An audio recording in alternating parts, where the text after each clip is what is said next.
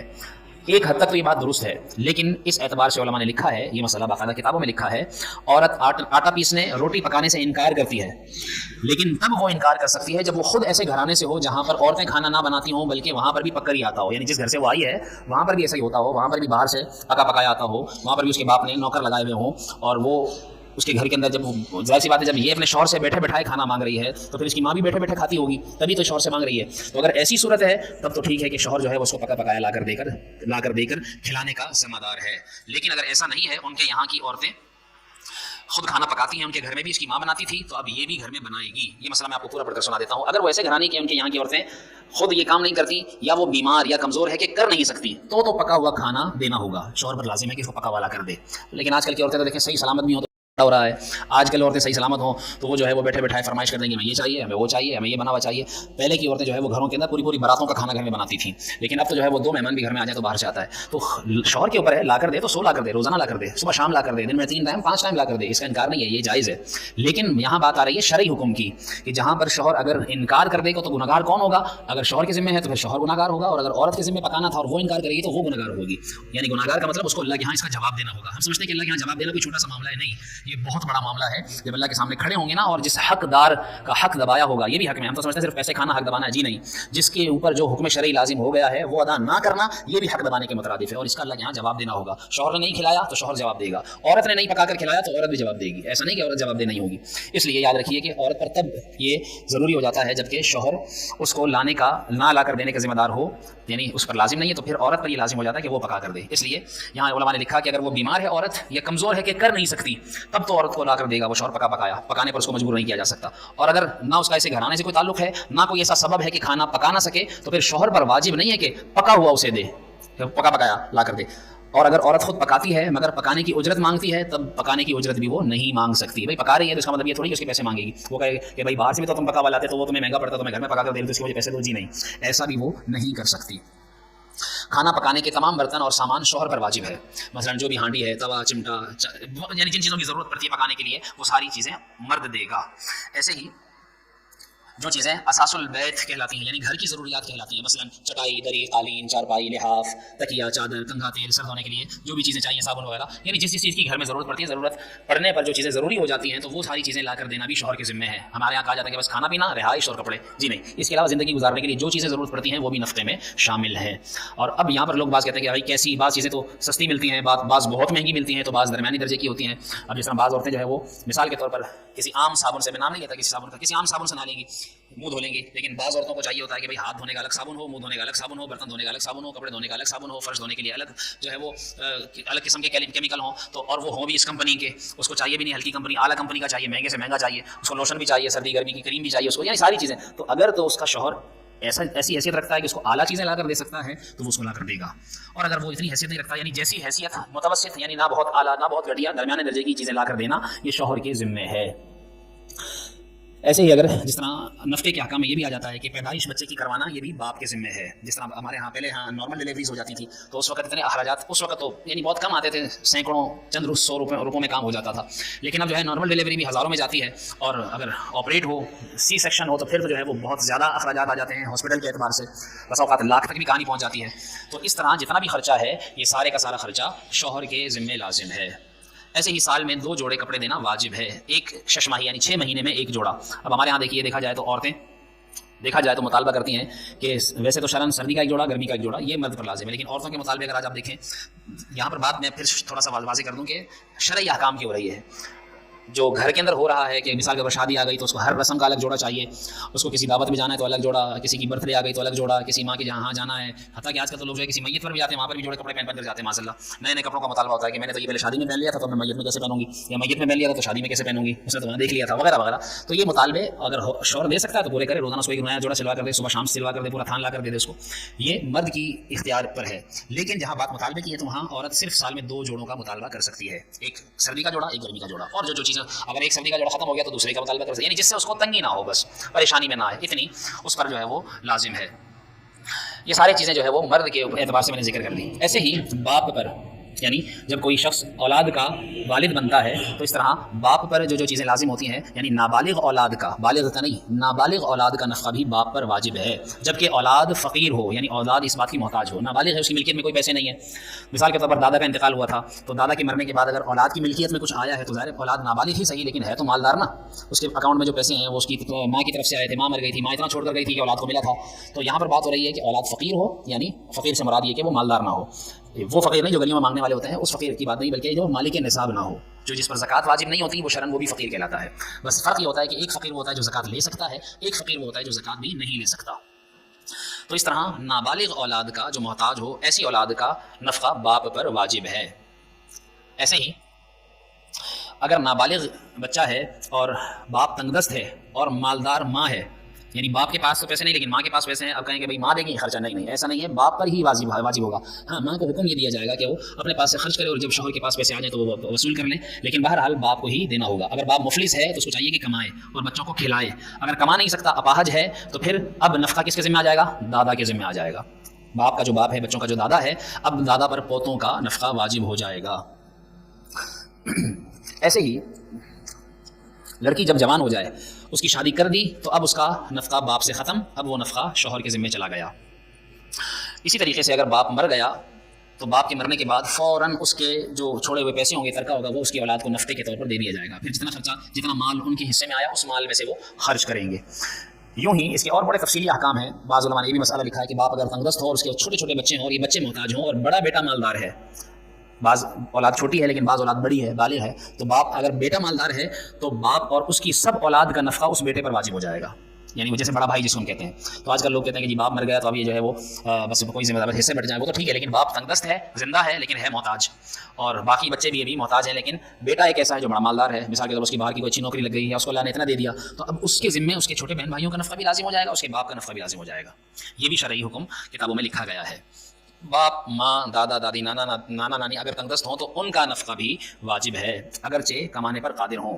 یعنی جس طرح جو ذمہ دار ہوتا جائے گا اس پر اس کا نفقہ لازم ہوتا جائے گا۔ ایسے ہی باپ کا نفقہ بھی جیسے بیٹے پر واجب ہے، ایسے ہی بیٹی پر بھی واجب ہے۔ اگر بیٹی مالدار ہے، بعض ایسی ہوتی ہے کہ عورتیں مالدار ہوتی ہیں، تو اگر باپ محتاج ہے تو پھر جس طرح بیٹے پر باپ کا خرچہ ہوتا ہے، ایسے ہی بیٹی پر بھی خرچہ ہوگا۔ یا دو بیٹے ہیں لیکن ایک مالدار ہے اور دوسرا تھوڑا کم مالدار ہے، تو خرچہ دونوں پر برابر ہی ہوگا، دونوں بھائی اپنے باپ کا خرچہ اٹھائیں گے، ایسی ماں کا خرچہ بھی اٹھائیں گے۔ تو یہ تقریباً میں نے آپ کو مختصر چند احکام ذکر کر دیے، باقی بڑے تفصیلی احکام ہیں میرے پاس کتاب میں، 113 مسائل اس کے نفقے کے لکھے ہوئے ہیں، میں نے آپ کو جو ہے وہ 8، 10، 15 احکام بیان کیے ہیں، جو مختصر آپ کو بس اتنا پتہ چل گیا کہ ہاں نفقہ بھی کوئی چیز ہے، اس کے احکام بھی شریعت میں کوئی چیز ہے اور یہ کچھ ہوتا ہے، اس کے بارے میں ہمیں سیکھنا چاہیے، اس کے مفصل احکام موجود ہے۔ اگر بیوی لڑ کر چلی جائے اور پھر اس کے بعد وہ گھر میں بیٹھ جائے تو اب خرچہ کون دے گا؟ اگر طلاق ہو گئی پھر اس کے ہاں بچہ ہوا تو پھر اس کا خرچہ کون دے گا؟ اگر اس نے بغیر شوہر کی اجازت کے کہیں اور کچھ خرچ کر دیا تو اس کا ذمہ دار کون ہوگا؟ وغیرہ وغیرہ، یہ بڑے تفصیلی احکام ہیں، تو ان کو آپ ضرور سیکھتے رہیے، اور جب کوئی مسئلہ درپیش آئے ضرور اس کو شریعت کے مطابق سمجھنے کی کوشش کیجیے، انشاءاللہ آپ کی زندگی میں شرعی احکام نافذ ہوں گے تو آپ کی زندگی قرآن و سنت کے مطابق گزرے گی اور اللہ کے ہاں سرخرو ہوں گے۔ اللہ کریم ہم سب کو اپنی زندگی شریعت کے مطابق گزارنا نصیب فرمائے، آمین بجاہ النبی الامین صلی اللہ علیہ وسلم۔